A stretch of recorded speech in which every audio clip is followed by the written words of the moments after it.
In the summer of 1867, a traveling Methodist preacher named Reverend Thomas Whitmore arrived in the remote East Texas town of Millfield to conduct a revival meeting.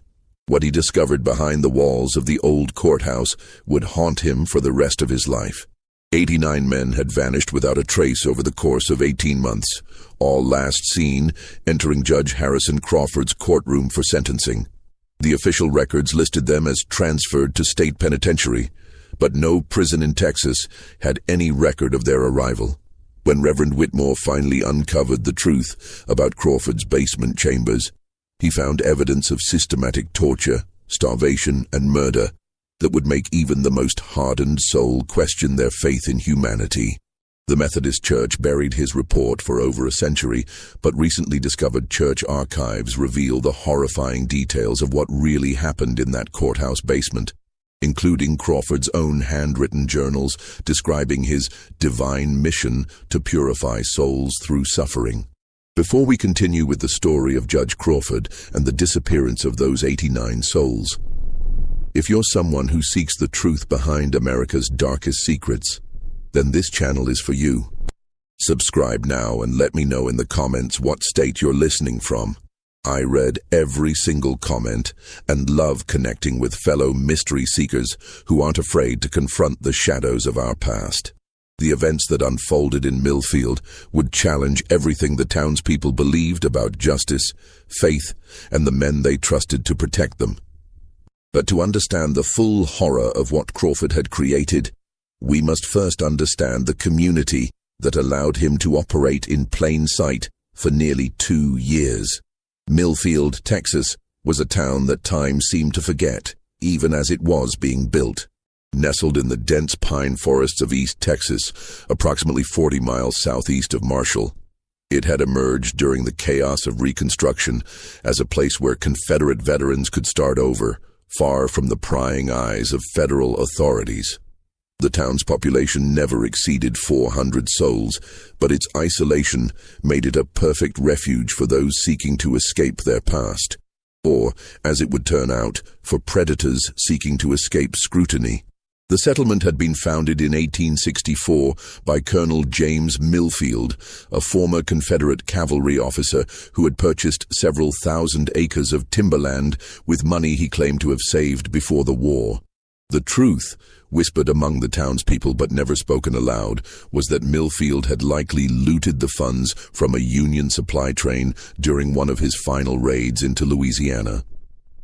But in the lawless atmosphere of post-war Texas, such questions of provenance were considered impolite at best and dangerous at worst. The town itself was laid out in a simple grid pattern, with Main Street running east to west, and 3 cross streets dividing the settlement into neat blocks. The business district consisted of a general store, a blacksmith shop, a small hotel called the Pine Grove Inn, and Miller's Saloon, where the men gathered each evening to drink corn whiskey and share stories of the war. Most of the residents lived in modest wooden houses with front porches and vegetable gardens, the kind of simple dwellings that spoke to honest ambitions and limited means. The courthouse sat at the heart of Millfield like a fortress of red brick and limestone, its Gothic revival architecture standing in stark contrast to the modest wooden buildings that surrounded it. Judge Harrison Crawford had commissioned its construction in 1865, sparing no expense despite the town's modest means. The building rose 3 stories above the dusty streets, its pointed arches and decorative stonework giving it the appearance of a medieval cathedral rather than a seat of frontier justice. The courthouse's most distinctive feature was its unusually deep basement, which Crawford claimed was necessary for storing legal documents and evidence in the humid East Texas climate. The basement windows, barely visible above ground level, were fitted with heavy iron bars that Crawford explained were necessary to protect valuable court records from theft. The townspeople never questioned this explanation. After all, Crawford was not only their judge, but also their most prominent citizen, a man who had donated the land for their Methodist church and funded the construction of their schoolhouse. Judge Harrison Crawford himself was an imposing figure who commanded respect through sheer physical presence as much as legal authority. Standing well over 6 feet tall with broad shoulders and a military bearing, he moved through Millfield with the confident stride of a man accustomed to command. His steel-gray hair was always perfectly groomed. His black judicial robes were immaculate despite the dusty frontier conditions, and his piercing blue eyes seemed to see straight through to a person's soul. When he spoke, his voice carried the educated accent of Virginia's gentleman class, a reminder that he came from a world far removed from the rough frontier settlement he now called home. Crawford had arrived in Millfield shortly after the courthouse construction began, carrying impeccable credentials from the University of Virginia Law School and letters of recommendation from prominent Richmond attorneys. His legal knowledge was undeniable. He could quote vast passages of Virginia legal code from memory, cite precedents that dated back to English common law, and construct arguments that would have impressed the most learned jurists in the state. The townspeople considered themselves extraordinarily fortunate to have such a distinguished legal mind in their midst, especially given their remote location and limited resources. But there was something unsettling about Judge Crawford that the townspeople couldn't quite articulate, a quality that made conversations with him feel like interrogations even when discussing the weather. He never married, despite several attempts by local families to introduce him to eligible young women from neighboring towns. When asked about his bachelor status, he would smile tightly and explain that his devotion to the law left little time for domestic considerations. "Justice is a jealous mistress," he would say, "and she demands complete devotion from those who would serve her properly." Crawford kept no servants, maintaining his large 2-story house entirely by himself, despite having the means to employ help. The house itself was as impressive as the courthouse, a Greek revival mansion with white columns and wraparound porches that seemed more suited to a Virginia plantation than an East Texas lumber town. Visitors to the house, rare though they were, noted its spotless condition and the extensive library that filled 2 entire rooms.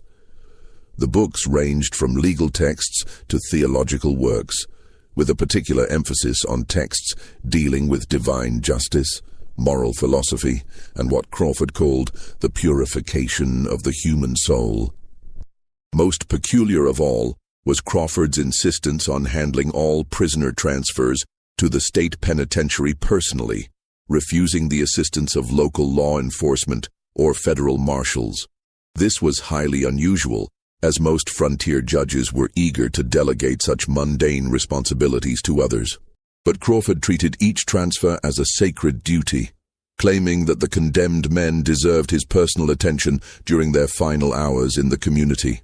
"The law is a sacred trust," he would explain to anyone who questioned his methods, "and I will not delegate my responsibilities to others who might lack the proper understanding of divine justice.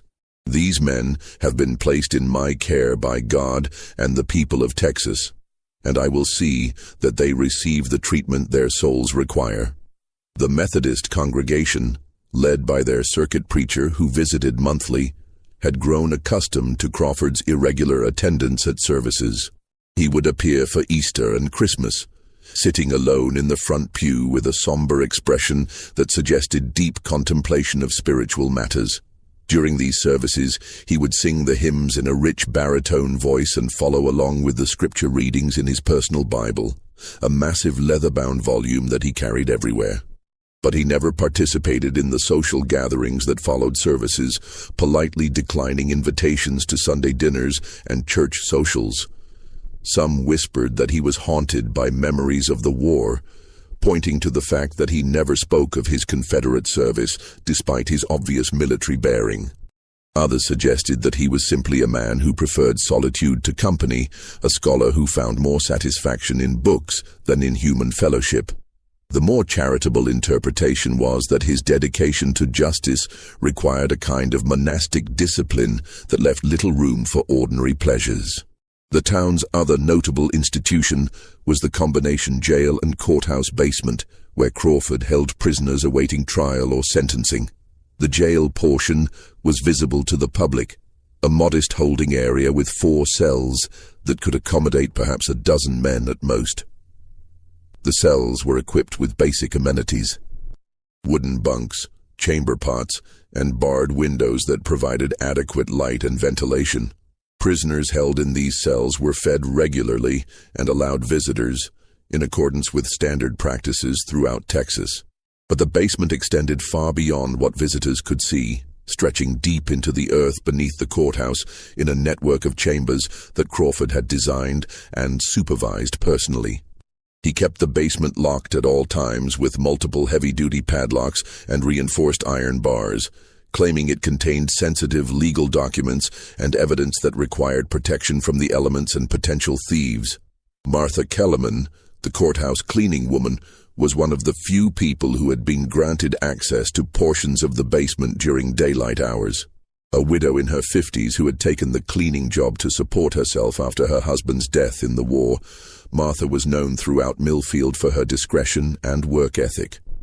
Crawford trusted her with access to the upper levels of the basement, where she cleaned the document storage areas and evidence rooms under his careful supervision.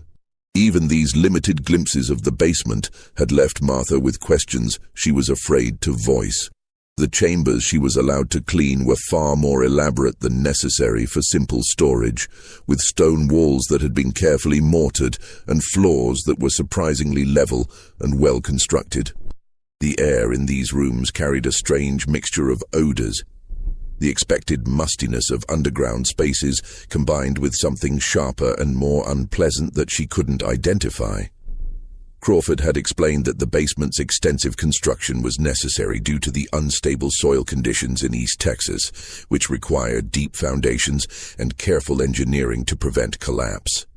He pointed to similar construction techniques used in Virginia cellars and wine cellars, demonstrating his knowledge of architecture and engineering that impressed Martha, even as it failed to entirely satisfy her curiosity.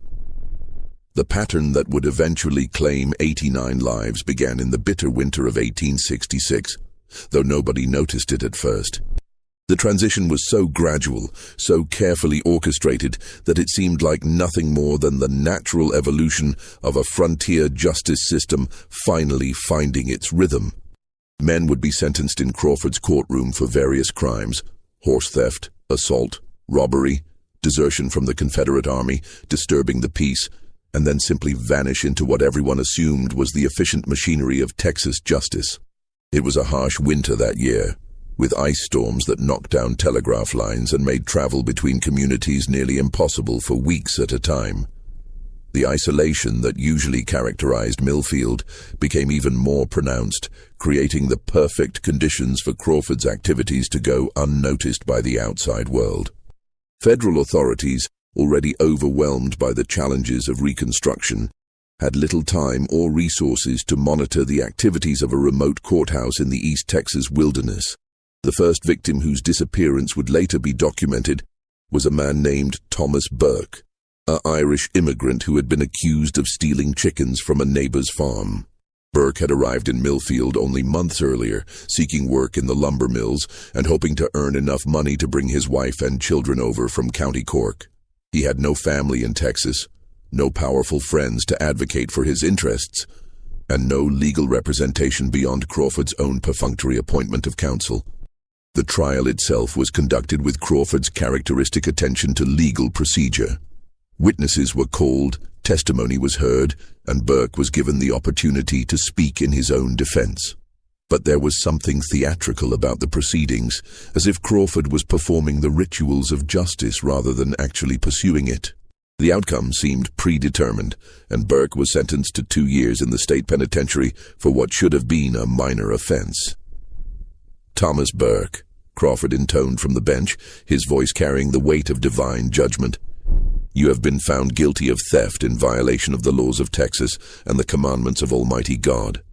You will be remanded to my custody for immediate transfer to the state penitentiary, where you will serve 2 years at hard labor. May this punishment serve to purify your soul and prepare you for a more righteous life upon your release. Burke was led away in shackles, and that was the last anyone in Millfield ever saw of him. Crawford explained that he had arranged for Burke's transfer during the night, as he preferred to conduct such business away from the public eye. "There's no need to make a spectacle of these proceedings," he told the few townspeople who inquired. "The man has a right to maintain some dignity even in his disgrace." But it was Martha Kellerman who first noticed that something was amiss with these transfers. As the courthouse cleaning woman, she arrived early each morning to sweep the floors, dust the furniture, and prepare the building for another day of legal proceedings. She'd expected to find evidence of Burke's departure, perhaps muddy footprints from the transfer wagon, or paperwork left on Crawford's desk. Instead, she found nothing at all to suggest that anyone had entered or left the building during the night. When she mentioned this observation to Crawford, he explained that he had become quite efficient at conducting transfers without disturbing the courthouse's normal operations. "I take pride in leaving no trace of these unpleasant necessities," he said with a smile that didn't quite reach his eyes. "The people of Millfield shouldn't have to be reminded of the criminal elements in our midst every time they enter this building." As the winter progressed and the list of sentenced prisoners grew longer, Martha began to notice other peculiarities that troubled her increasingly restless sleep. Crawford was working later and later into the night, his office windows glowing with lamplight well past midnight. She could see the light from her small cabin behind the courthouse, and she often found herself lying awake, wondering what legal business could possibly require such dedication during the dark hours before dawn. More disturbing still were the sounds that occasionally drifted through the courthouse's thick walls during these late-night sessions.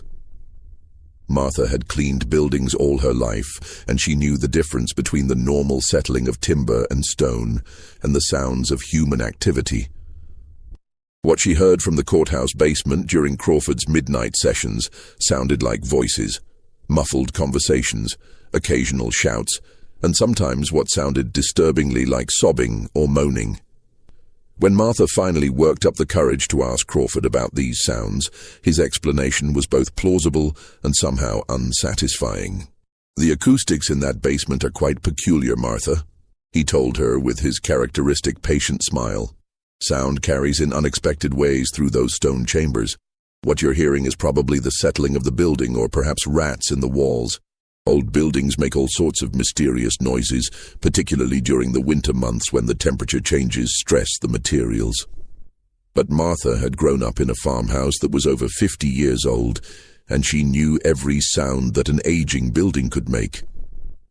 What she heard from the courthouse basement wasn't the creaking of timber or the scurrying of rodents. It was human voices, speaking in tones of desperation and fear that made her skin crawl with unnamed dread. She began to pay closer attention to the comings and goings at the courthouse, noting details that had previously escaped her notice. Prisoners would enter Crawford's courtroom for sentencing, but they never seemed to leave through the front door. When she asked about this, Crawford explained that he preferred to conduct transfers through the basement entrance to avoid creating a spectacle for the townspeople. "These men have families, Martha, even if those families have disowned them for their crimes. There's no need to parade them through the streets like circus animals. I arrange for their transport through the basement entrance, where they can maintain some dignity in their final moments in our community." The explanation seemed reasonable enough, but Martha couldn't shake the feeling that something was fundamentally wrong with the picture Crawford was painting. She had never seen a prison transport wagon anywhere near the courthouse, despite Crawford's claims that transfers were happening regularly. The road behind the courthouse, where such a wagon would logically wait, showed no signs of heavy traffic or the distinctive wheel ruts that would be left by a loaded prison transport. Martha began to notice other details that seemed inconsistent with Crawford's explanations. The judge was ordering an unusual amount of supplies for the courthouse, far more than would be necessary for the few prisoners typically held overnight before transfer. His monthly orders from the general store included enormous quantities of food: hardtack, salt pork, beans, and cornmeal in amounts that could feed dozens of men for extended periods. When the store owner mentioned this to Martha, Crawford's explanation was that he was stockpiling supplies in case of severe weather that might delay transfers. Even more concerning were the medical supplies that Crawford ordered with increasing frequency: bandages, laudanum, surgical instruments, and other items that seemed excessive for treating the minor injuries that might occur during normal courthouse operations. When Martha questioned this, Crawford explained that he had taken on the responsibility of providing medical care for prisoners who arrived at his courthouse in poor condition. "Many of these men have been living rough before their arrest," he told her. "They arrive here suffering from malnutrition, untreated injuries, and various ailments that require attention before they can be safely transferred to the state penitentiary. I consider it my Christian duty to ensure that they receive proper medical care during their time in my custody." But it was the smells that occasionally wafted up from the basement that truly convinced Martha that something was seriously wrong. Having grown up on a farm, she was familiar with all the ordinary odors of life and death, the smell of slaughtered livestock, rotting vegetables, and human waste. But what she occasionally detected coming from the courthouse basement was something different and infinitely more disturbing. There was the metallic scent of blood, but not the fresh blood of a recent injury. This was the thick, cloying smell of blood that had been spilled in large quantities and allowed to congeal. There was also a sickly sweet odor of decay that reminded her of the time a cow had died in a remote pasture and hadn't been discovered for several days. Most disturbing of all was a sharp chemical smell that burned her nostrils and made her eyes water. The unmistakable odor of lime and lye, substances used for breaking down organic matter. When Martha finally confronted Crawford about these smells, his reaction was the first time she had ever seen him display anything resembling anger. His usual calm demeanor cracked for just a moment, revealing something cold and dangerous underneath. "Mrs. Kellerman," he said, his voice taking on a sharp edge that made her step backward instinctively, "I would strongly advise you to focus on your cleaning duties and leave the administration of justice to those qualified to handle such matters. The basement contains evidence from various criminal cases, including some rather unpleasant incidents involving livestock theft and property damage. What you're detecting is likely the odor of preserved animal remains and chemical preservatives used in evidence storage." The explanation was delivered with Crawford's usual authority, but there was something in his eyes that suggested he was no longer entirely convinced of his own ability to maintain his carefully constructed deception. Martha nodded and retreated to her cleaning duties, but she had seen enough to know that whatever was happening in the courthouse basement had nothing to do with evidence storage or normal legal procedures. That night, Martha began keeping a careful record of everything she observed at the courthouse. She noted the names of prisoners brought before Crawford for sentencing, the dates of their trials, and the official explanations for their subsequent disappearances. She recorded the unusual orders Crawford placed with local merchants, the strange sounds and smells coming from the basement, and the judge's increasingly erratic behavior during their brief conversations. By the spring of 1867, Martha's careful documentation revealed a pattern that was impossible to ignore. 37 men had been sentenced in Crawford's courtroom and had subsequently vanished without a trace. None of them had been seen boarding prison transport wagons. None of their families had received word from them after their supposed transfers, and none of the state prison facilities had any record of their arrival. As the long winter of 1866 gave way to a wet and muddy spring, the missing prisoners began to haunt the collective memory of Millfield in ways that nobody could have anticipated. The disappearances had been gradual enough that no single incident raised immediate alarm, but the cumulative effect was beginning to create an atmosphere of unease that permeated every aspect of life in the small community. Wives and mothers began arriving at the courthouse with increasing frequency, seeking information about their husbands and sons who had vanished into Crawford's custody. These women came from throughout East Texas, some traveling for days through dangerous territory to reach Millfield and demand answers about their missing loved ones. They brought with them letters from state prison authorities confirming that no prisoner by their husband's or son's name had been received, despite Crawford's official documentation claiming that transfers had been completed. Sarah Morrison was perhaps the most persistent of these desperate women. A devout Methodist and the wife of Samuel Morrison, the church deacon who had been convicted of grain theft, Sarah refused to accept Crawford's explanations for her husband's disappearance. She was a woman of considerable intelligence and determination, having managed her family's small farm single-handedly during her husband's service in the Confederate Army. Her questions were pointed and well-informed, and her refusal to be intimidated by Crawford's judicial authority made her a natural leader for the other worried families. "Judge Crawford," Sarah said during one of her weekly visits to the courthouse, "I've traveled to Huntsville personally and spoken with the warden at the state penitentiary. They have no record of receiving my husband, despite your written documentation claiming he was transferred 3 months ago.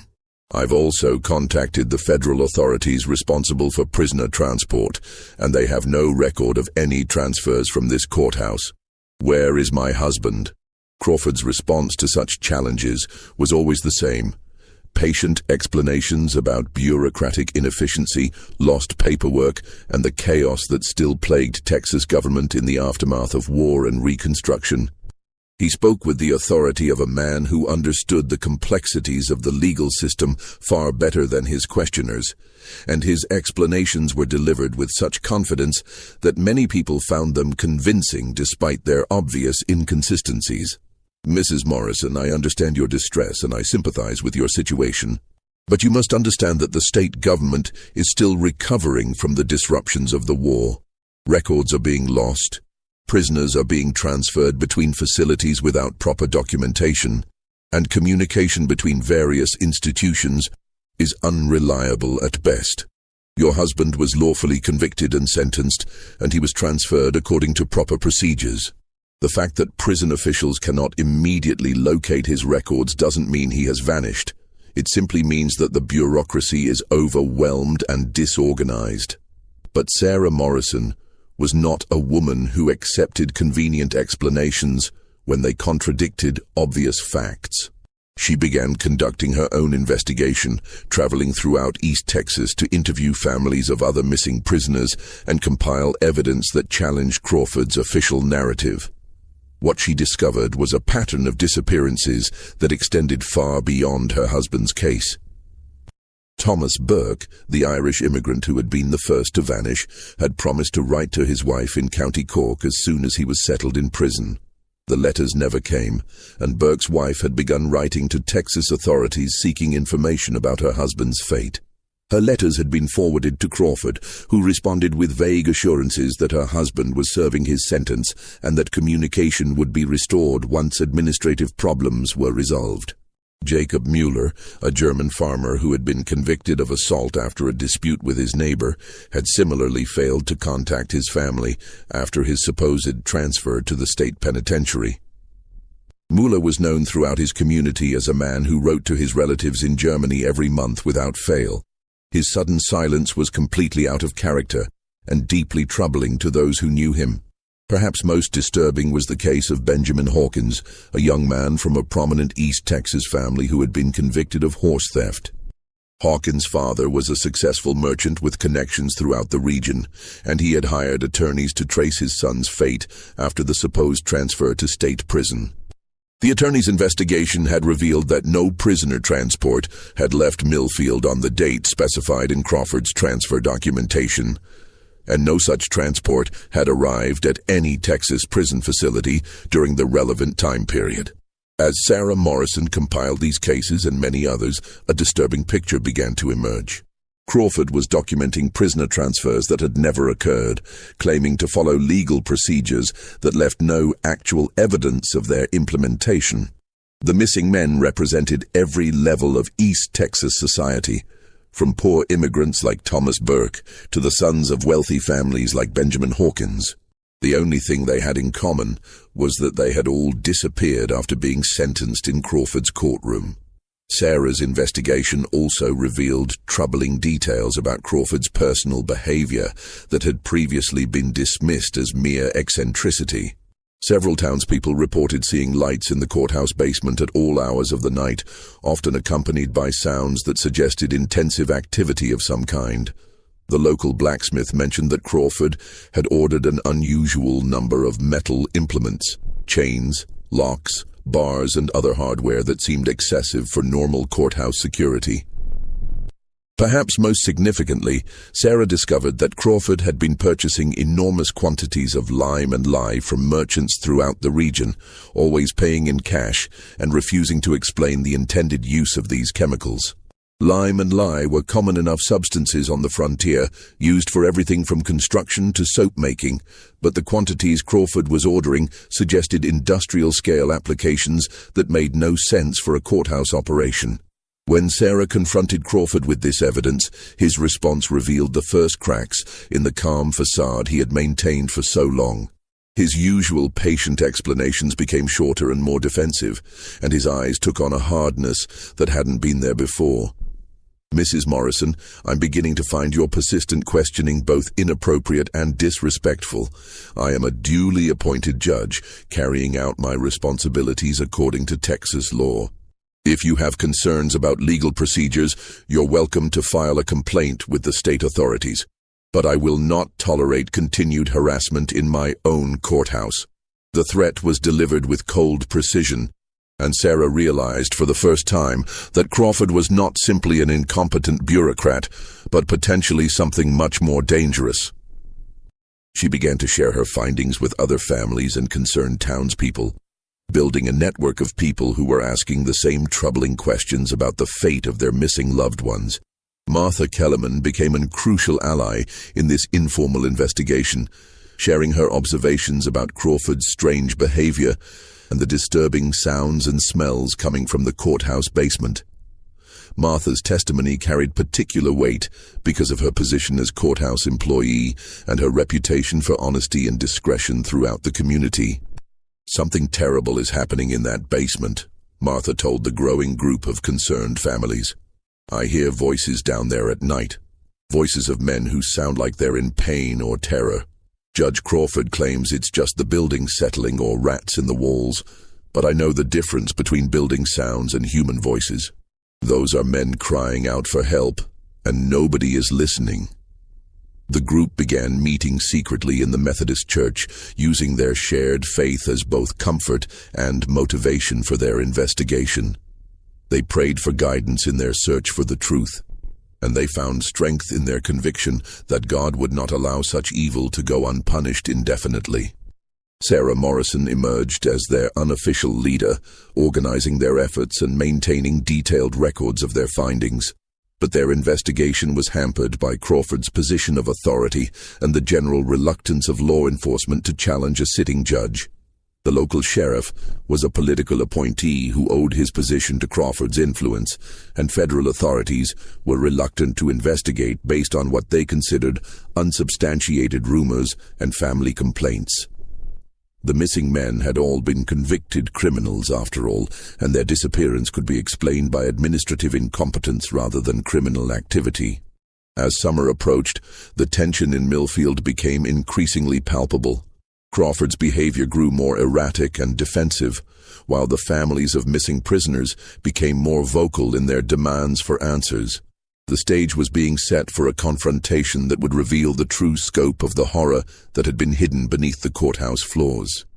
The breakthrough that would eventually expose Crawford's crimes came from the most unexpected source imaginable. A young man who was widely regarded as simple-minded, but possessed survival instincts that would prove sharper than those of far more educated men. Billy Tate was barely 19 years old, illiterate, and had been dismissed by most of Millfield's residents as a harmless vagrant who lived by his wits and occasional odd jobs.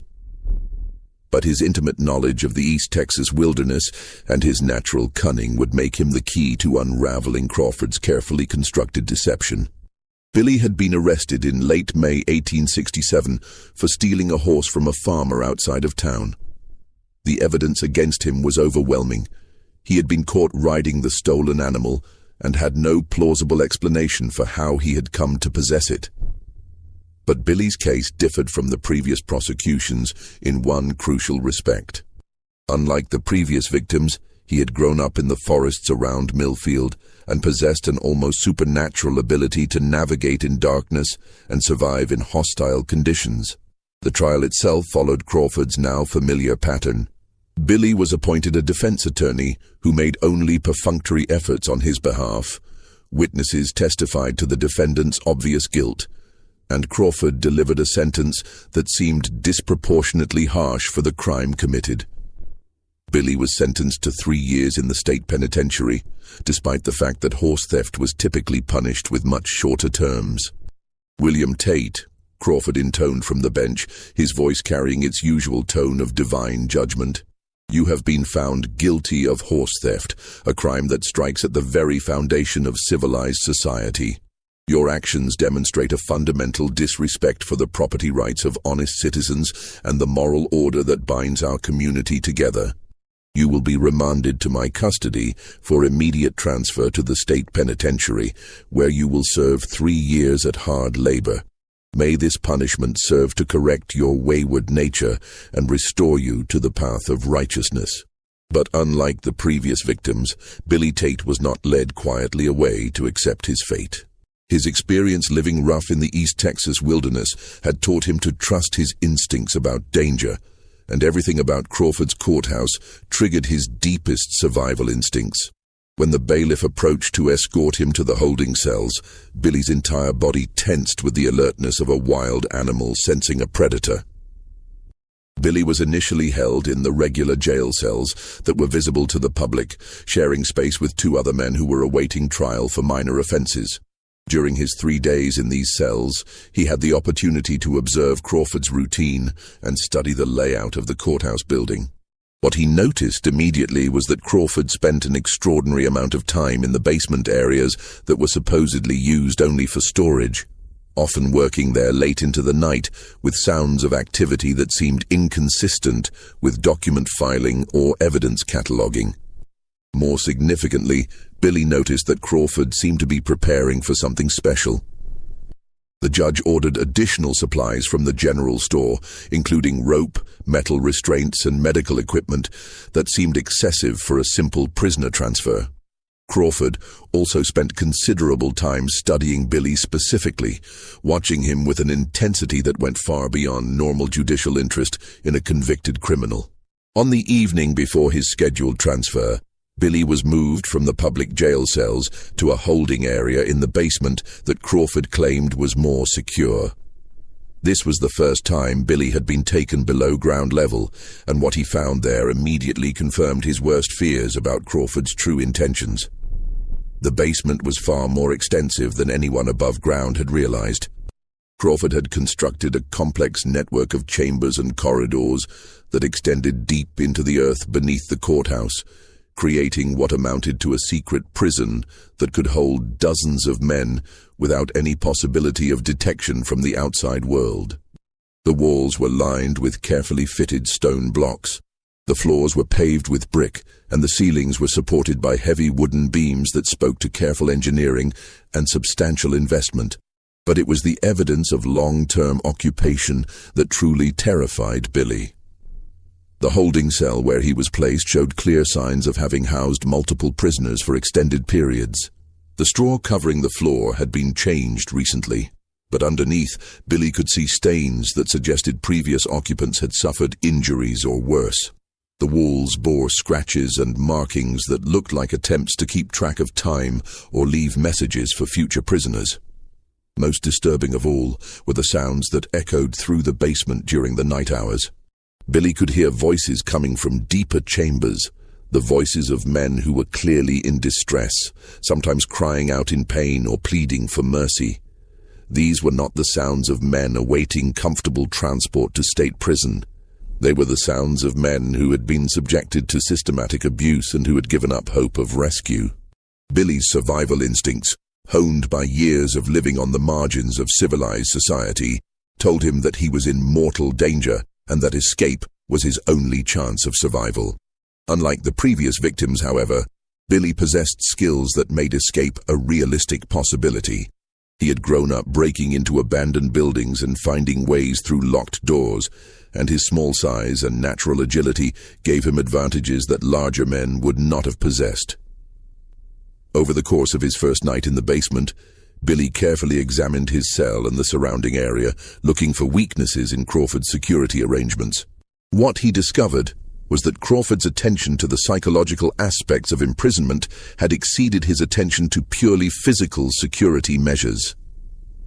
The basement chambers were designed to be escape-proof primarily through intimidation and despair, rather than through impregnable construction.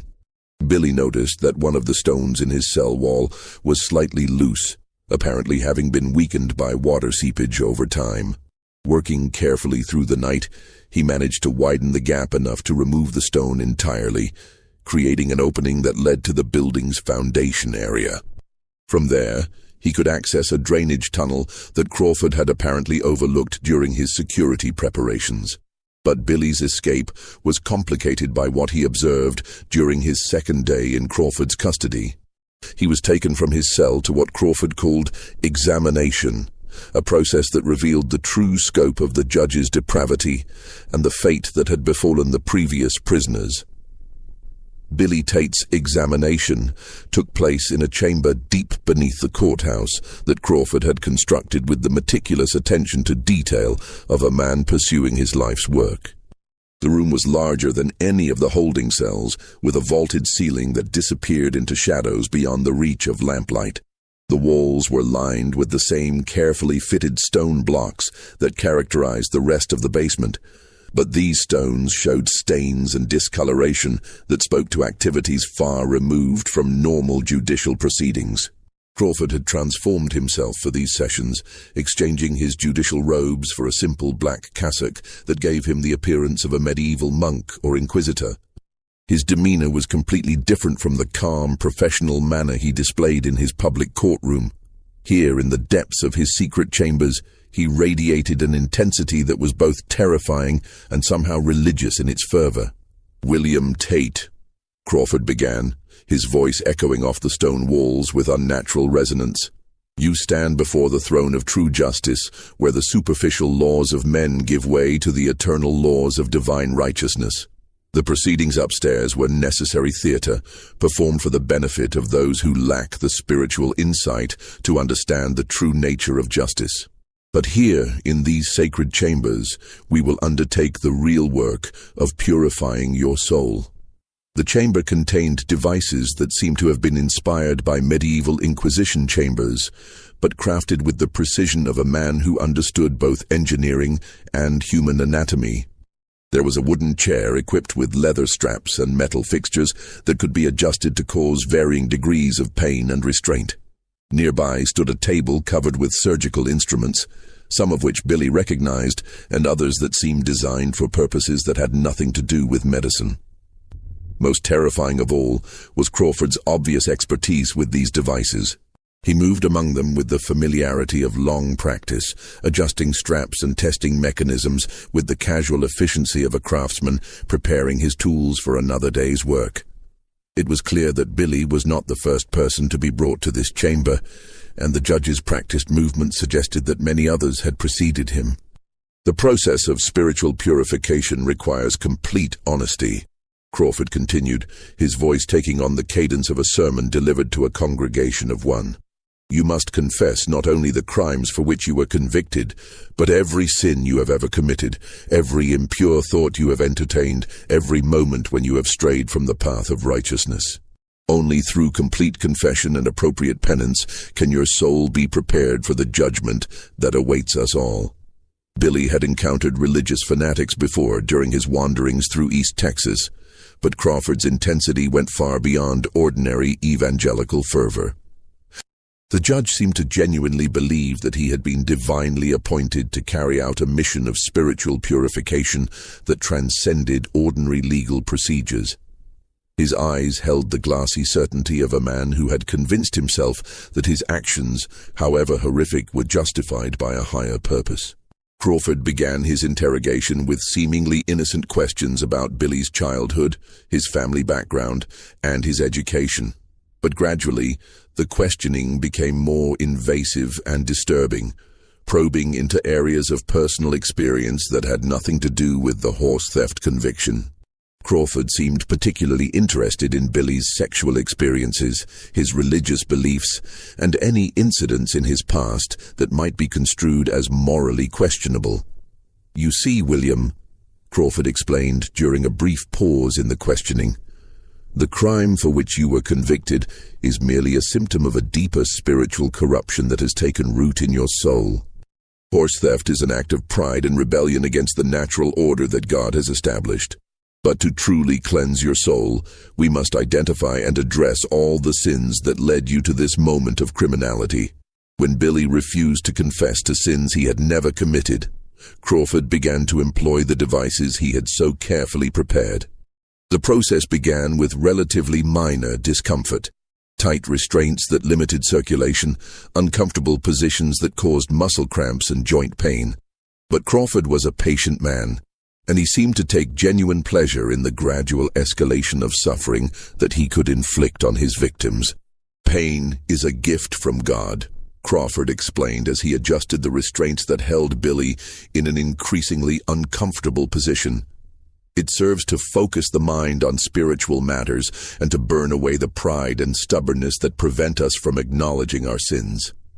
Every moment of suffering brings you closer to the spiritual honesty that your soul requires." But Billy's experience living rough in the wilderness had given him a tolerance for discomfort that Crawford had not encountered in his previous victims.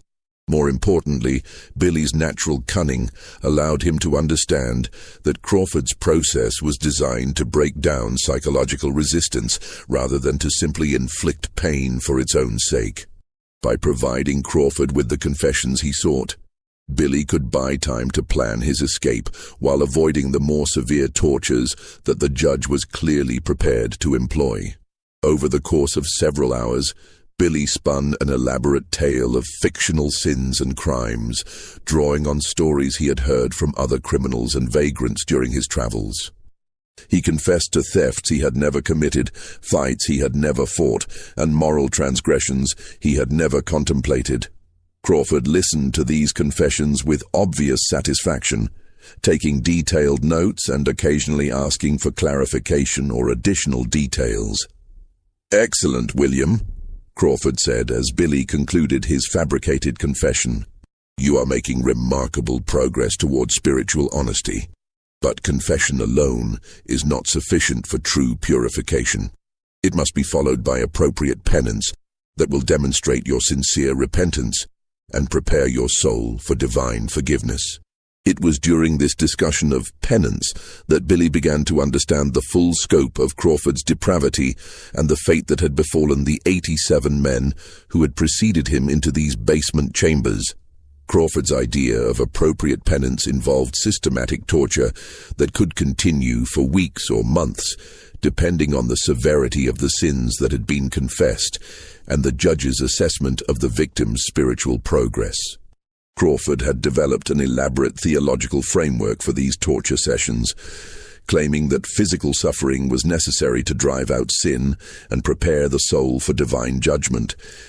He quoted extensively from biblical passages about purification through fire and the value of suffering in achieving spiritual growth. But his interpretations of these passages were so twisted and self-serving that they bore no resemblance to any legitimate Christian theology. "The process requires patience, William," Crawford explained as he showed Billy some of the more sophisticated torture devices he had constructed. "Some souls are more corrupted than others, and the degree of purification required varies accordingly. I have had subjects who achieved spiritual clarity within days, while others required months of intensive treatment before their souls were properly prepared." The casual way Crawford discussed these treatments made it clear that he had been conducting them regularly for at least the 18 months since the disappearances had begun. Billy realized that he was looking at a man who had tortured and murdered dozens of people while convincing himself that he was carrying out God's work. The combination of genuine religious belief and complete moral corruption was more terrifying than simple criminal brutality would have been. But Billy also noticed something that Crawford seemed to have overlooked in his meticulous planning.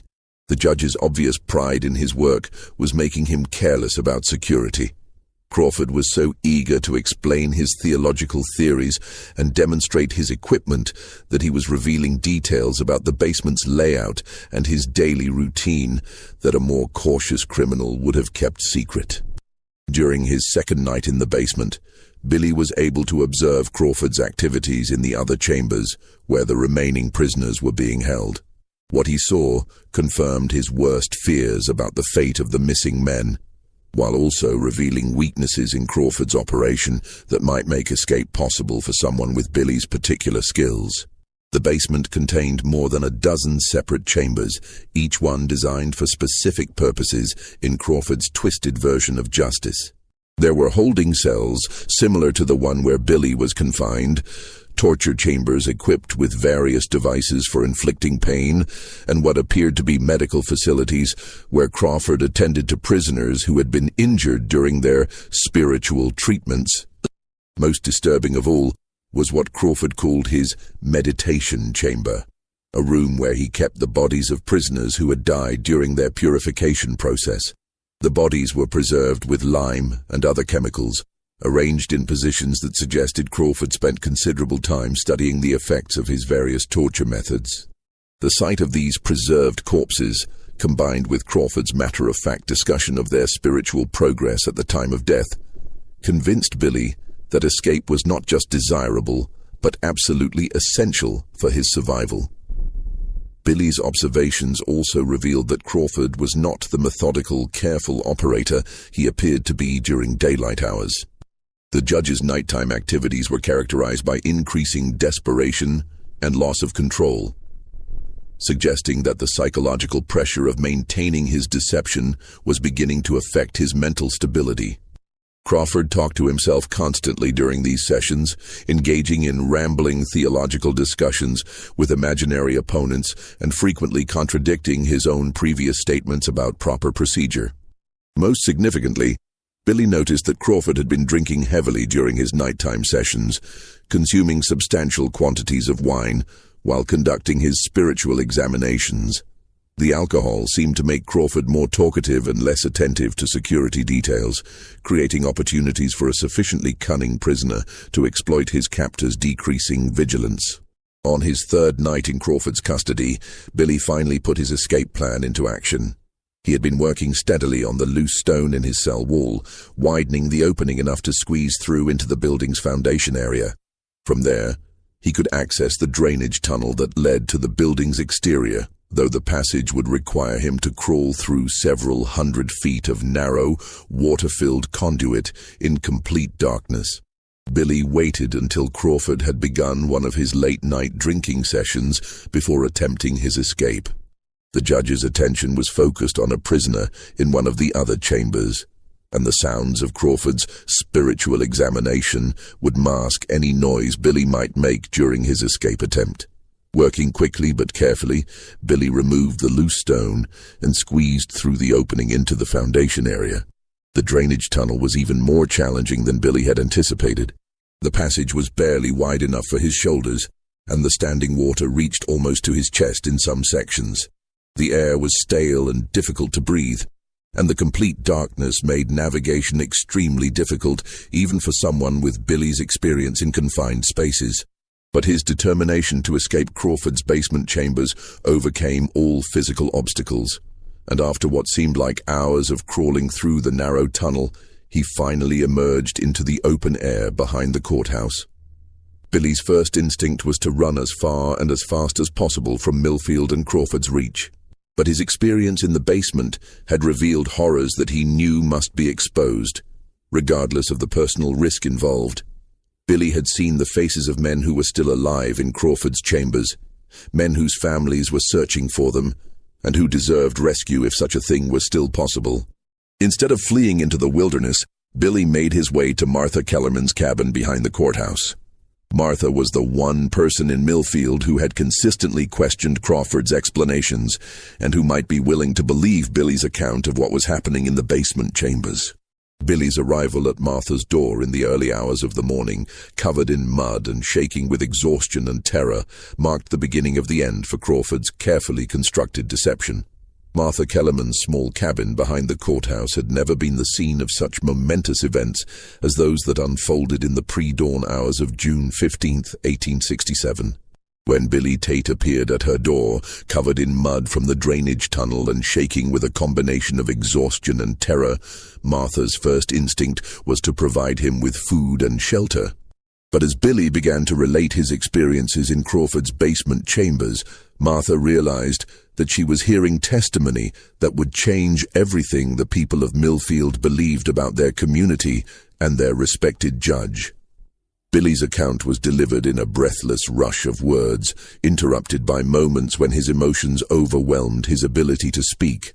But despite his obvious distress, his story was remarkably detailed and consistent, filled with specific observations that could only have come from someone who had actually witnessed the horrors he described.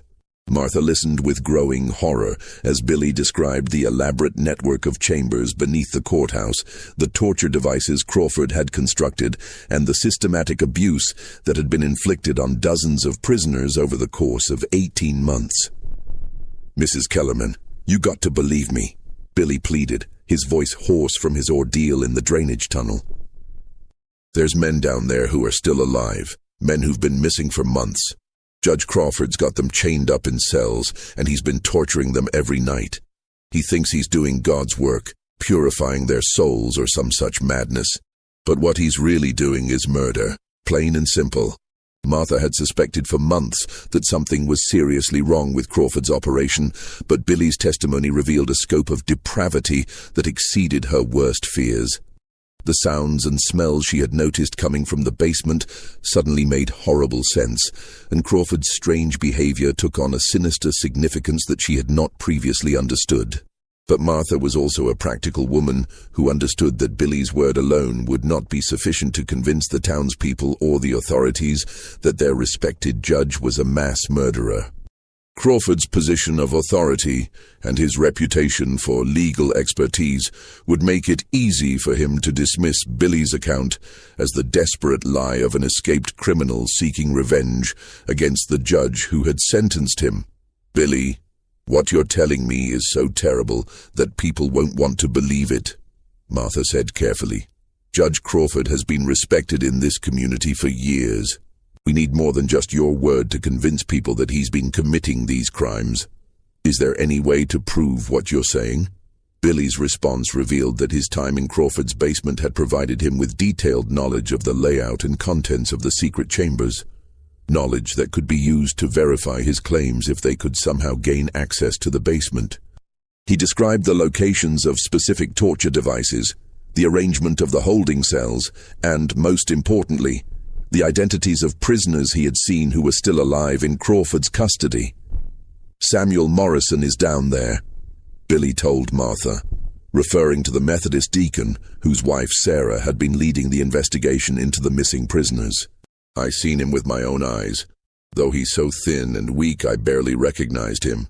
And there's others too, men whose names I heard called during the night when Crawford was working on them.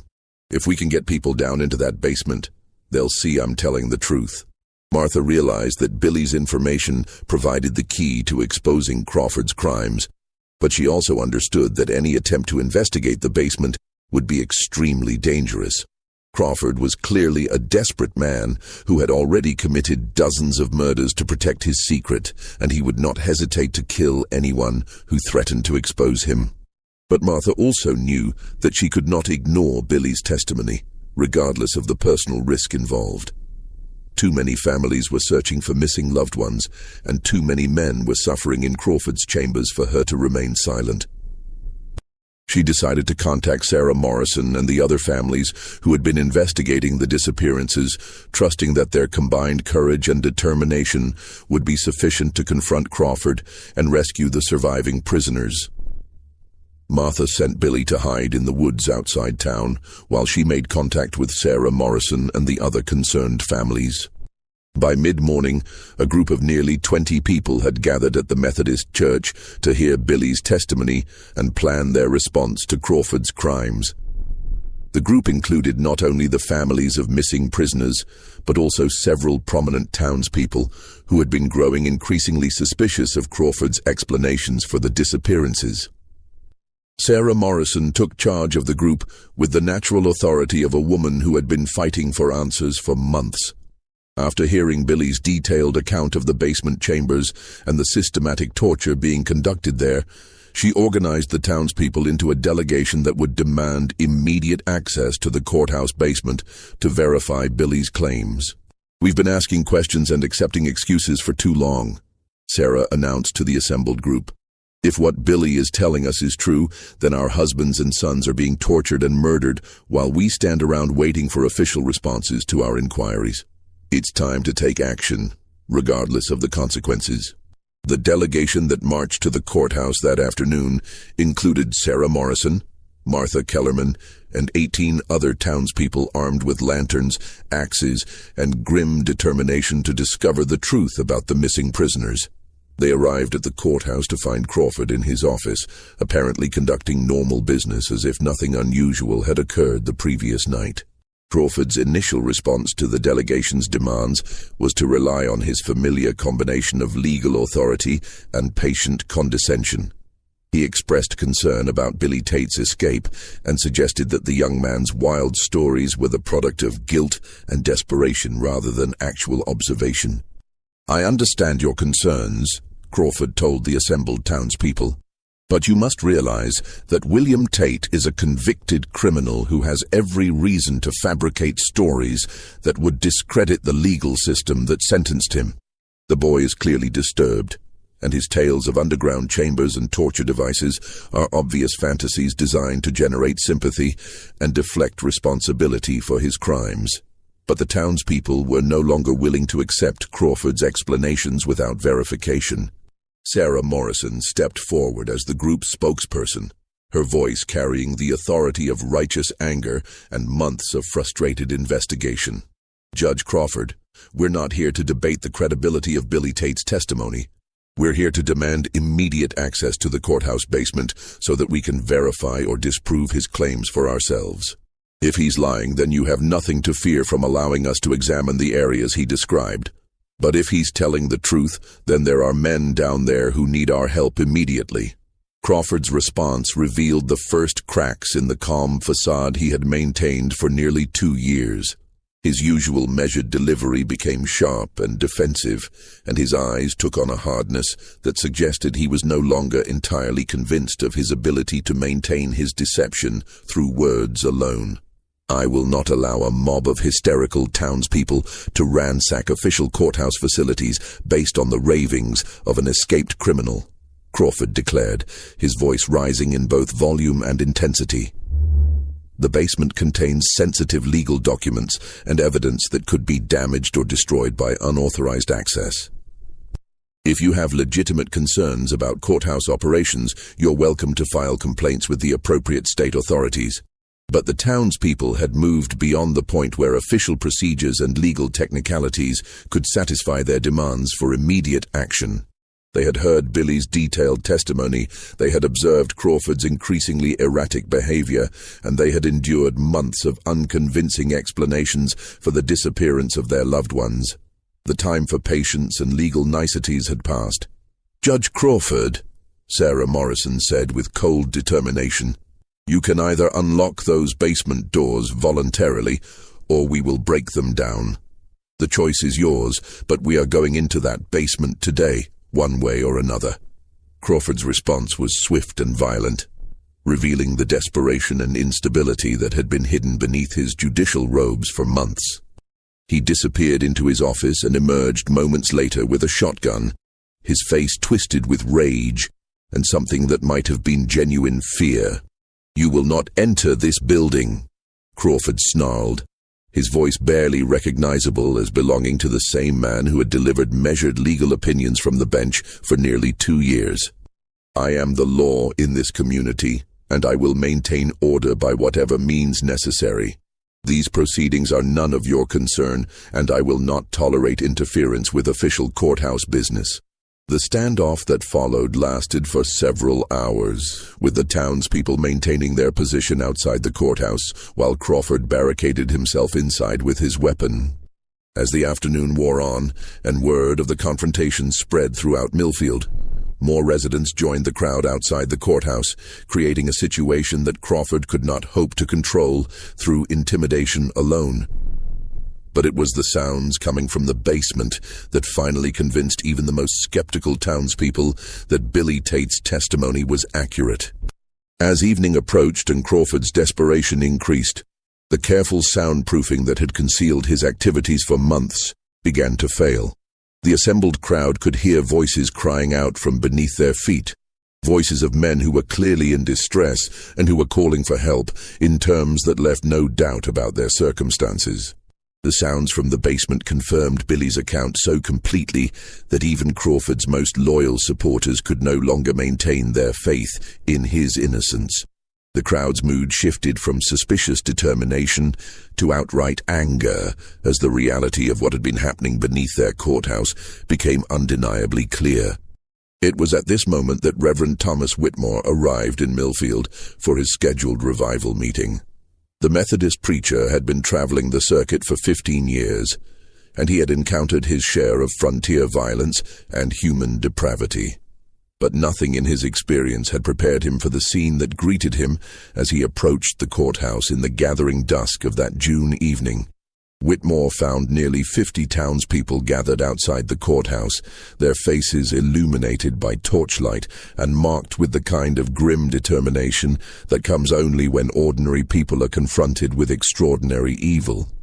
The sounds coming from the courthouse basement had convinced everyone present that a terrible crime was being perpetrated literally beneath their feet, and their patience with legal procedures and official explanations had finally been exhausted. "Brothers and sisters," Whitmore announced, taking charge of the situation with the natural authority of a man accustomed to providing moral leadership during times of crisis, "we cannot allow fear of legal consequences to prevent us from acting in accordance with God's will. If there are men suffering in that basement, then we have a Christian duty to help them, regardless of Judge Crawford's objections or threats." Using axes and crowbars borrowed from the local blacksmith, the townspeople breached the reinforced basement doors that Crawford had installed to protect his secret chambers. The first thing that hit them was the overwhelming stench, a nauseating combination of human waste, decay, medical chemicals, and the unmistakable odor of lime that had been used in unsuccessful attempts to mask the smell of death. Several people were immediately overcome by nausea and had to retreat to the fresh air outside, but those who remained pressed forward into the basement chambers with their lanterns held high and their hearts filled with dread at what they might discover. What they found in Crawford's basement exceeded even Billy Tate's horrifying descriptions. The judge had constructed an elaborate underground complex that stretched far beneath the courthouse, a network of chambers and corridors that had been designed with the meticulous attention to detail of a man pursuing his life's work.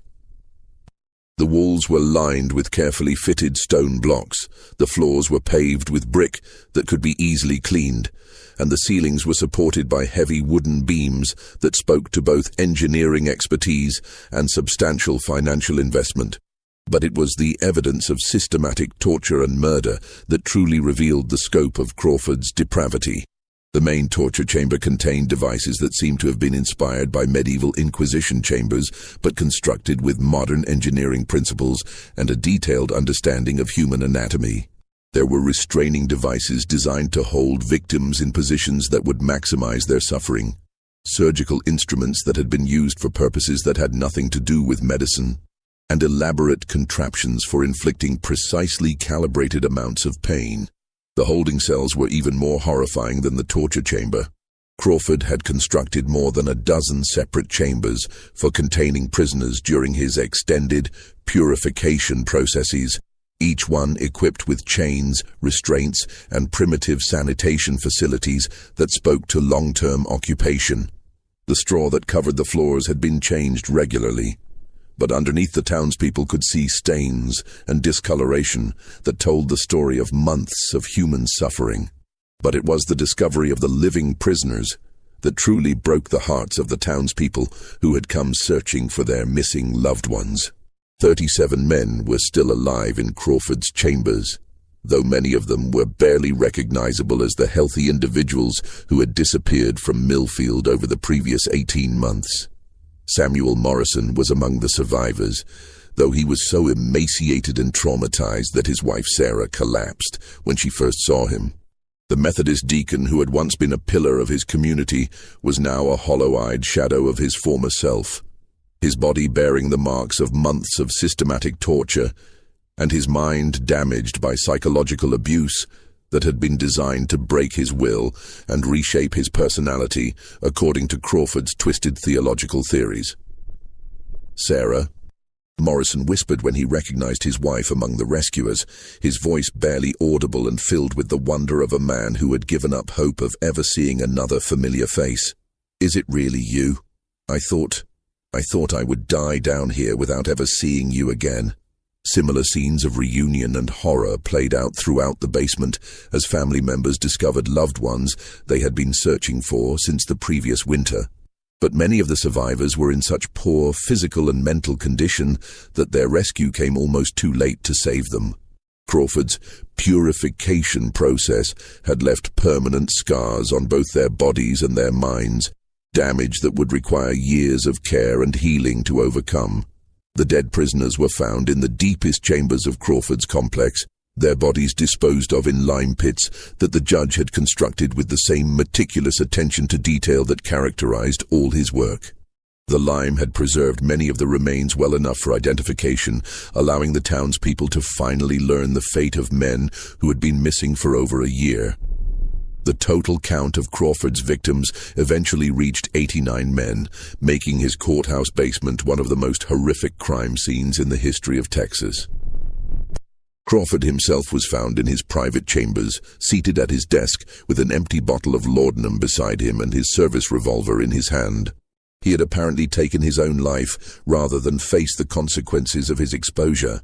But even in death, he had left behind a testament to his twisted philosophy in the form of detailed journals that documented his methods and his justifications for what he had done. The journals, written in Crawford's precise handwriting and filled with biblical quotations and theological arguments, revealed a man who had convinced himself that he was carrying out God's will by subjecting prisoners to suffering that would purify their souls before divine judgment. He had developed an elaborate framework of religious justification for his torture sessions, claiming that physical pain was necessary to drive out sin and prepare the soul for salvation. The weak-minded fools who call themselves judges content themselves with sending men to prison, where they will serve their time and emerge unchanged in their fundamental corruption. Crawford had written in one particularly chilling passage, "But I have been chosen to carry out true justice, to purify souls through suffering and prepare them for the judgment that awaits us all. The pain I inflict is not cruelty, but mercy, not punishment, but salvation." The discovery of Crawford's journals provided a window into the mind of a man who had used religious conviction to justify the most appalling crimes, transforming his courthouse basement into a chamber of horrors that surpassed anything in the medieval dungeons that had inspired his methods. The aftermath of the courthouse basement discovery sent shockwaves throughout East Texas and beyond, creating ripples that would be felt for generations in the community that had unknowingly harbored one of the most prolific serial killers in American history. The immediate task of caring for the 37 surviving prisoners required resources that the small town of Millfield simply did not possess, forcing the residents to reach out for help to larger communities and government authorities who had previously shown little interest in their remote settlement. Dr. Elizabeth Hartwell, a physician from Marshall who had studied in Philadelphia before moving to Texas, arrived in Millfield within days of the discovery to assess the medical needs of Crawford's survivors. Her examination revealed the full scope of the physical damage that had been inflicted on the prisoners during their months or years in captivity. Many of the men suffered from malnutrition so severe that it had caused permanent damage to their organs and nervous systems. Others bore the scars of Crawford's torture devices, including broken bones that had healed improperly, nerve damage from prolonged restraint, and infections that had been left untreated for weeks or months. But it was the psychological damage that proved most difficult to address. Crawford's purification process had been designed not just to inflict physical pain, but to break down the fundamental sense of self that allowed his victims to maintain their sanity during their ordeal. Many of the survivors exhibited symptoms that Dr. Hartwell had never encountered before. A combination of extreme anxiety, periodic catatonia, and a peculiar form of religious mania that seemed to echo Crawford's own twisted theology. Samuel Morrison's recovery became a case study in the long-term effects of Crawford's methods.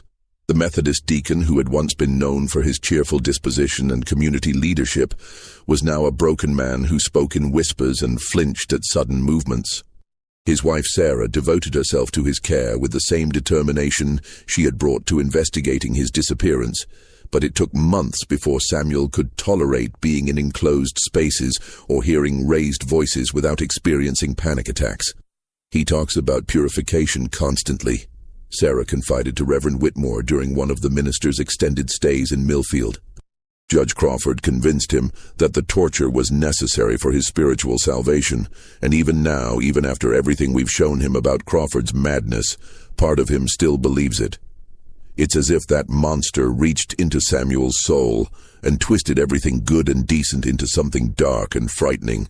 The other survivors faced similar challenges in readjusting to normal life after their experiences in Crawford's basement chambers. Some, like Billy Tate's cellmate Jacob Mueller, eventually recovered enough to resume productive lives, though they carried physical and emotional scars that would never fully heal. Others, particularly those who had been held the longest, never fully recovered their mental stability and required permanent care from family members or charitable institutions.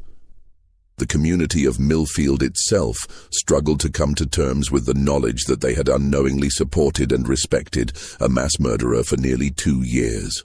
Many residents felt guilty about their failure to recognize Crawford's true nature, while others questioned their own judgment and ability to trust authority figures in the future.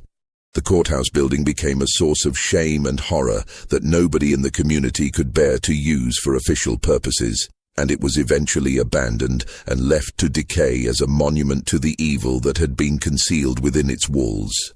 Reverend Thomas Whitmore spent weeks in Millfield, providing spiritual counseling to the survivors and their families, while also documenting the full scope of Crawford's crimes for his report to the Methodist Church hierarchy. His investigation revealed details about Crawford's background that explained how he had been able to operate undetected for so long, while also raising disturbing questions about the authenticity of his credentials and the truth about his past. The University of Virginia Law School, when contacted by federal investigators, confirmed that they had no record of anyone named Harrison Crawford graduating from their institution during the time period indicated on his credentials. The letters of recommendation from Richmond attorneys that had secured his appointment as judge were similarly fraudulent, written on letterhead that had been skillfully forged, but which referenced law firms that had never existed. Even more disturbing was the discovery that Harrison Crawford was apparently not the man's real name. Federal investigators eventually determined that the man who had terrorized Millfield was actually Thomas Hartman, a former Confederate intelligence officer who had been reported missing after the fall of Richmond in 1865. Hartman had been involved in prisoner interrogations during the war, where he had apparently developed both his torture techniques and his twisted religious justifications for inflicting suffering on captives. The transformation from Thomas Hartman to Harrison Crawford appeared to have been carefully planned and executed, suggesting that the man who came to Millfield had always intended to use his new identity as cover for continuing the activities he had begun during the war. His choice of a remote Texas community, his careful cultivation of respect and authority, and his meticulous construction of the basement chambers all pointed to a predator who had spent considerable time planning his crimes. Martha Kellerman, whose observations and courage had been crucial to exposing Crawford's activities, became something of a local hero, despite her own modest assessment of her role in the events. She continued working as a cleaning woman for the new courthouse that was eventually built on the other side of town.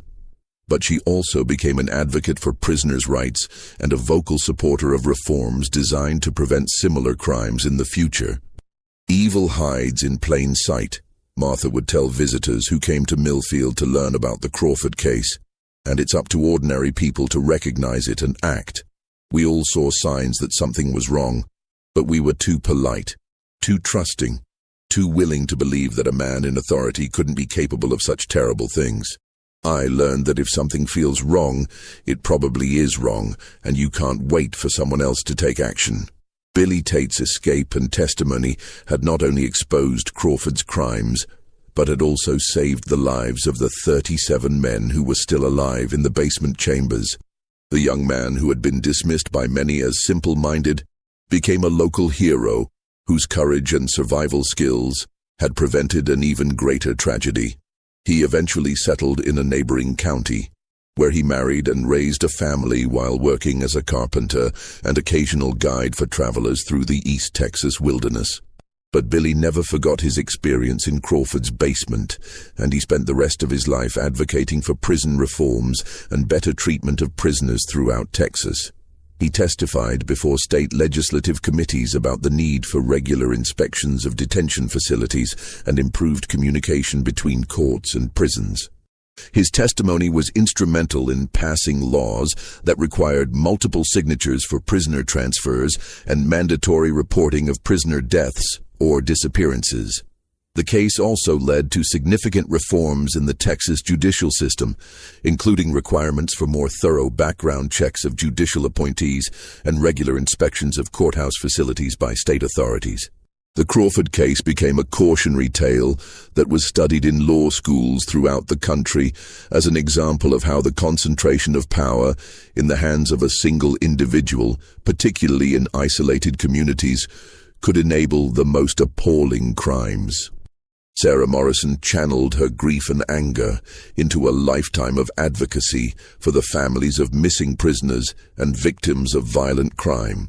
She and Samuel, despite his ongoing struggles with the psychological effects of his captivity, established a foundation that provided assistance to families searching for missing loved ones and support for survivors of prolonged captivity or torture.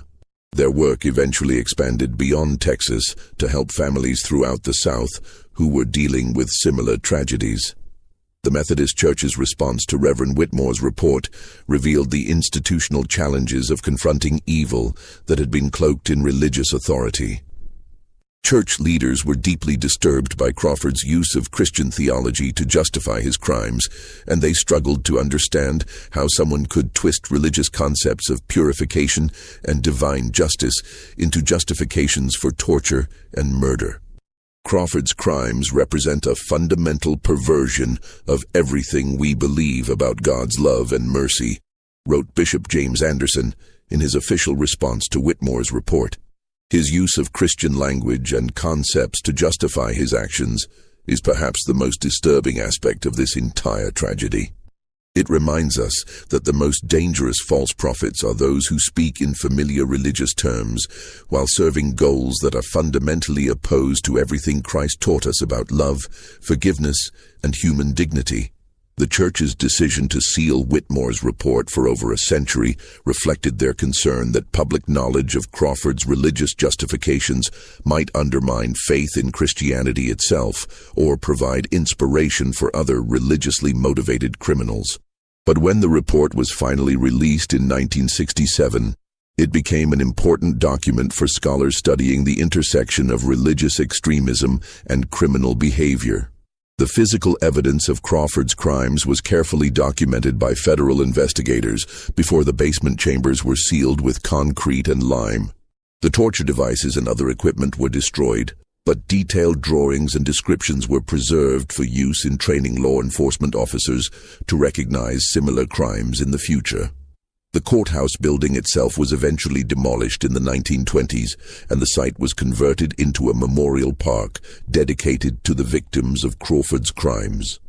The psychological impact of the Crawford case extended far beyond the immediate victims and their families. The residents of Millfield struggled for years with questions about their own complicity in the crimes through their failure to recognize Crawford's true nature. Many people blamed themselves for trusting authority too readily or for ignoring warning signs that seemed obvious in retrospect. Dr. Hartwell's ongoing study of the survivors provided some of the first detailed documentation of what would later be recognized as post-traumatic stress disorder. Though the terminology and treatment methods available in 1867 were far less sophisticated than modern approaches to trauma recovery. Her notes described symptoms that would be familiar to any modern psychologist: intrusive memories, hypervigilance, emotional numbing, and a persistent sense of danger that made normal social interaction extremely difficult. The economic impact of the scandal was also significant for the small community of Millfield. The negative publicity associated with the Crawford case made it difficult to attract new residents or businesses to the town, and many existing residents chose to relocate to communities that weren't associated with such horrific crimes. The population of Millfield never recovered from the exodus that followed the courthouse basement discovery, and the town eventually became a virtual ghost town by the early 20th century. But perhaps the most important legacy of the Crawford case was its demonstration of the power of ordinary citizens to confront evil when official authority fails to protect them. The courage shown by people like Martha Kellerman, Sarah Morrison, and Billy Tate proved that regular people could make a difference when they were willing to trust their instincts and take action despite personal risks. The story of Judge Crawford's courthouse basement serves as a permanent reminder that the most dangerous monsters are often those who cloak themselves in the trappings of respectability and authority. Crawford's crimes were enabled not by supernatural forces, but by the ordinary human tendency to trust those in positions of power and to avoid asking uncomfortable questions about inconsistencies in official explanations. The 89 men who suffered in Crawford's basement were not victims of evil spirits or demonic possession, but of a systematic predator who had learned to hide behind the mask of legal and religious authority. Their tragedy reminds us that justice without accountability becomes tyranny, and that the price of freedom is the eternal vigilance that requires ordinary citizens to question authority and demand transparency from those who hold power over others. The Methodist Church finally released Reverend Whitmore's complete report in 1967, exactly 100 years after the events it described. The document provided historians with a detailed account of one of the most shocking crimes in American history, but it also raised troubling questions about how many other similar cases might have been covered up or forgotten over the years. Whitmore's report concluded with an observation that remains chillingly relevant more than a century after Crawford's crimes were exposed. The capacity for evil lies not in supernatural forces, but in the human heart, and it is only through constant vigilance and moral courage that we can hope to prevent such horrors from occurring again. Judge Crawford's victims were not destroyed by demons or devils, but by the systematic cruelty of a man who had convinced himself that his actions were justified by divine authority. Their suffering reminds us that the most dangerous criminals are often those who believe most fervently in their own righteousness. The Reverend's words proved prophetic as historians and criminologists began to study the Crawford case in the context of other religiously motivated crimes throughout American history. The pattern of authority figures using religious justification for criminal behavior appeared repeatedly in cases ranging from the Salem witch trials to various cult-related murders that would plague the country in later decades. Modern forensic experts who examined the surviving evidence from Crawford's basement chambers were struck by the sophisticated psychological manipulation techniques he had employed. Dr. Michael Harrison, a forensic psychologist who studied the case in the 1970s, noted that Crawford's methods bore striking similarities to those used by modern cult leaders and authoritarian regimes to break down individual resistance and reshape personality according to the manipulator's desires. Crawford understood that physical torture alone was not sufficient to achieve his goals. Dr. Harrison wrote in his analysis of the case, "His real innovation was the integration of psychological manipulation with religious authority to create a system that convinced victims to participate in their own destruction. Many of the survivors reported that they had begun to believe, at least partially, in Crawford's theological justifications for their suffering. This suggests a level of psychological sophistication that was remarkable for its time and terrifying in its implications. The surviving fragments of Crawford's personal journals, preserved despite his attempts to destroy them before his suicide, revealed the gradual evolution of his criminal methodology over the months he spent in Millfield. Early entries showed a man struggling to reconcile his desires for control and dominance with his genuine religious beliefs. But as time progressed, his writings demonstrated an increasingly elaborate theological framework that allowed him to justify any action as divine will. "God has chosen me as his instrument of purification," Crawford wrote in an entry dated December 1866. "The weak and corrupted souls that come before my earthly court require treatment that goes far beyond the superficial penalties imposed by human law. Their sins run deep, like poison in their veins, and only through intense suffering can this poison be drawn out and their souls prepared for divine judgment." Later entries revealed Crawford's growing confidence in his mission and his increasing detachment from normal human empathy. He began to view his victims not as fellow human beings, but as subjects in a divine experiment that he had been specially chosen to conduct. The progression from reluctant participant in God's plan to enthusiastic architect of suffering provided disturbing insights into how ordinary religious belief could be corrupted into justification for the most appalling crimes. The impact of Crawford's crimes extended far beyond the immediate victims and their families, influencing legal and social reforms throughout Texas and beyond. The case became a rallying cry for prison reform advocates who used Crawford's methods as examples of what could happen when prisoners were held in secret without adequate oversight or protection. The reforms that followed included mandatory inspections of detention facilities, requirements for multiple witnesses to prisoner transfers, and improved communication systems between courts and prisons. Perhaps most significantly, the Crawford case contributed to growing awareness of the need for psychological evaluation of judicial appointees and other authority figures who would have power over vulnerable populations. The recognition that Crawford's crimes had been enabled by his position of trust and authority led to reforms designed to prevent similar predators from gaining access to potential victims through official channels. The town of Millfield itself never recovered from the trauma of the courthouse basement discovery. By 1900, fewer than 50 people remained in the community that had once been home to 400 residents. The abandoned buildings slowly succumbed to the East Texas climate, becoming overgrown with vines and eventually collapsing entirely. Today, only a few foundation stones and the memorial park mark the location where one of America's most horrific crimes was committed. But the memory of Crawford's victims has been preserved through the efforts of their descendants and the historical societies that have documented their stories. Each of the 89 men who suffered in Crawford's basement chambers had families, dreams, and contributions to make to their communities. Their deaths represented not just individual tragedies, but collective losses that impoverished the entire region for generations. The annual memorial service held at the site of the former courthouse has become a gathering place for the descendants of Crawford's victims and for others who want to remember the importance of vigilance against the abuse of authority. Sarah Morrison, who lived to be 96 years old, attended every memorial service until her death in 1943, using the occasions to remind new generations about the need to question authority and protect the vulnerable. "Evil doesn't announce itself with horns and pitchforks," Sarah would tell the young people who gathered for these memorial services. "It comes dressed in respectability, speaking the language of authority and righteousness."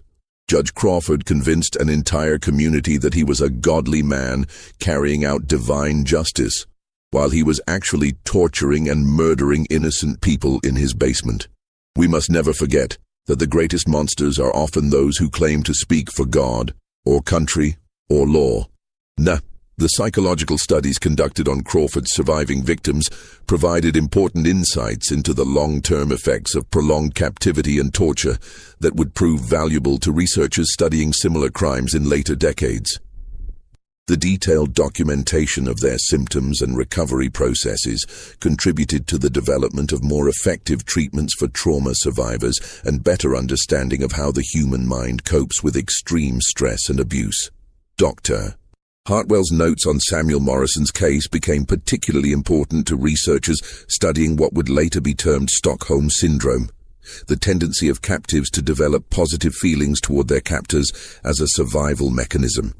Morrison's persistent belief that his torture had been spiritually beneficial, despite overwhelming evidence of Crawford's criminal insanity, demonstrated how powerful psychological manipulation could override rational thought, even in intelligent, well-educated individuals. The legal precedents established by the Crawford case influenced court decisions throughout the United States for decades after the crimes were discovered. The case was cited in arguments for prisoners' rights, judicial oversight reform, and the protection of vulnerable populations from abuse by authority figures.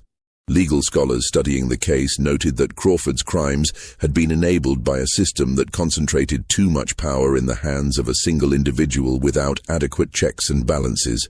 The religious community's response to Crawford's crimes sparked important theological discussions about the nature of evil and the responsibility of religious institutions to prevent the corruption of their teachings. The Methodist Church's decision to establish new training programs for ministers and improved systems for identifying and addressing religious extremism was directly influenced by their horror at how Crawford had twisted Christian concepts to justify his actions. The case also influenced the development of criminal psychology as a field of study, providing one of the first detailed examinations of a serial killer who used religious authority to facilitate his crimes. Criminologists studying the Crawford case identified patterns of behavior that would later be recognized in other religiously motivated criminals, contributing to the development of psychological profiles that could help law enforcement identify similar predators before they could claim additional victims. Billy Tate's remarkable escape and his crucial testimony became the subject of numerous studies by experts in survival psychology and resistance to psychological manipulation. His ability to maintain his sense of reality and personal identity, despite Crawford's systematic attempts to break down his psychological defenses, provided important insights into the factors that allow some individuals to resist even the most sophisticated forms of psychological torture. The courage shown by ordinary citizens like Martha Kellerman and Sarah Morrison in confronting an authority figure they suspected of criminal behavior became a model for civic engagement and social responsibility that was studied in schools throughout Texas for generations. Their willingness to risk personal safety and social ostracism to protect others demonstrated the power of individual conscience to triumph over institutional authority when that authority had been corrupted. The Crawford case remains one of the most thoroughly documented examples of systematic torture and murder in American criminal history, providing a stark reminder of the dangers inherent in concentrating power without accountability. The detailed records preserved by Reverend Whitmore, Dr. Hartwell, and other contemporary observers have allowed subsequent generations to study the case in remarkable detail, ensuring that the lessons learned from this tragedy continue to inform efforts to prevent similar crimes. The physical site of Crawford's crimes has been transformed from a place of horror into a place of remembrance and education. The memorial park established on the courthouse grounds includes plaques commemorating each of Crawford's 89 victims, ensuring that their names and stories will not be forgotten. The park also features educational displays that explain the historical context of the crimes and the reforms they inspired, helping visitors understand how such tragedies can be prevented in the future. The annual gathering of survivors' descendants has evolved into a broader conference on prisoners' rights, judicial reform, and the prevention of institutional abuse. Speakers at these conferences include legal experts, psychologists, human rights advocates, and survivors of similar crimes from around the world. The Crawford case has become a touchstone for discussions about the balance between authority and accountability in democratic societies. Perhaps the most enduring legacy of the Crawford case is its demonstration that ordinary people have both the power and the responsibility to confront evil when they encounter it. The townspeople of Millfield could have chosen to accept Crawford's explanations and avoid the risks associated with challenging his authority. Instead, they chose to trust their instincts, investigate his claims, and ultimately take action to protect the innocent. This terrifying chapter in Texas history reminds us that justice without transparency becomes tyranny, and that the most dangerous criminals are often those who believe they are acting in the name of righteousness. The 89 men who suffered in Crawford's basement were not victims of supernatural forces, but of a system that failed to protect them from a predator who had learned to hide behind the mask of legal and religious authority. Their story serves as a permanent warning about the price of complacency and the importance of questioning those who claim to speak with divine or governmental authority. In a democracy, the ultimate responsibility for preventing such crimes lies not with government officials or religious leaders, but with ordinary citizens who must remain vigilant against the abuse of power and willing to act when they encounter evidence of wrongdoing. The Methodist Church's decision to finally release Reverend Whitmore's complete report in 1967 came at a time when America was struggling with questions about authority, institutional responsibility, and individual conscience. The Crawford case provided historical context for contemporary debates about civil rights, the Vietnam War, and the responsibility of citizens to resist unjust authority. What do you think about this dark chapter in Texas history? Do you believe there might be other cases like Crawford's that have been covered up or forgotten over the years? The systematic nature of his crimes and the sophistication of his psychological manipulation techniques suggest that he may not have been unique. There could be other predators throughout history who used similar methods to victimize those under their authority. Share your thoughts in the comments below and let me know if you've heard similar stories from your own community or family history. Sometimes the most important lessons come from the darkest chapters of our past, and it's crucial that we continue to study these cases to prevent similar tragedies in the future. If you found this investigation as disturbing and eye-opening as I did, don't forget to subscribe and hit that notification bell so you never miss our deep dives into America's most shocking historical mysteries. Until next time, remember that the truth is often more terrifying than any fiction we could imagine, and that the responsibility for confronting evil lies with each of us, regardless of how powerless we might feel in the face of institutional authority.